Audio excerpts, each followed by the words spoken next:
I believe that racism is unjust and just plain ridiculous. We are all people running the same race of life, and we should not be discriminated against because of the color of our skin. I believe that people like Mary Jackson, Dorothy Vaughan, and Katherine Johnson are very influential and inspire many to stand up to racism. It is crazy to me to think that our society used to discriminate against people because of their skin color. People should not be hated for something they have no control over.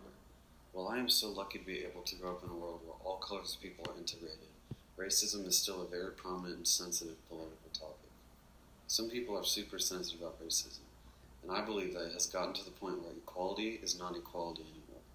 For example, some companies are required to have certain percentages of employees that are African American, Caucasian, Indian, all the other races out there.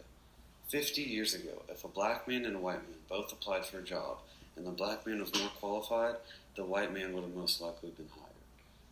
Now, if a black man and a white man both applied for a job, and the white man was more qualified, I believe that the black man would most likely get the job because it would look better for the company to have more percentages, or equal percentages, I should say, of black people.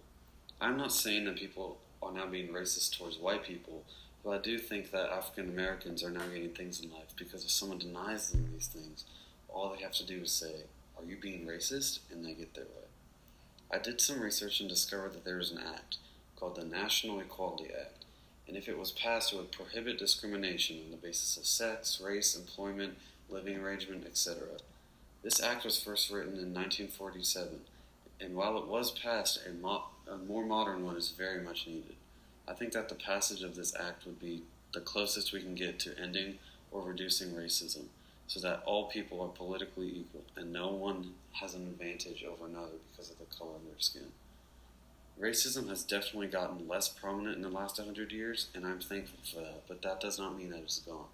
Racism is and always will be a problem on this planet because the cool people are not able to see past skin color and look into one's soul to embrace who they really are. A few years ago, I was with my mom when she ran into one of her friends who was African American. We had not seen this friend in a while, and she was pregnant. She and my mom got onto the topic of baby names, and she said she wanted to give her child a white name so that her child looked better in paper. I wasn't really old enough to realize what this meant, but now I understand, and I am so surprised. It would be spectacular for future generations to be able to grow up in an equal world, where discrimination is non-existent and everyone lives in peace. However, we do not live in a perfect world, and I think that this is only a dream.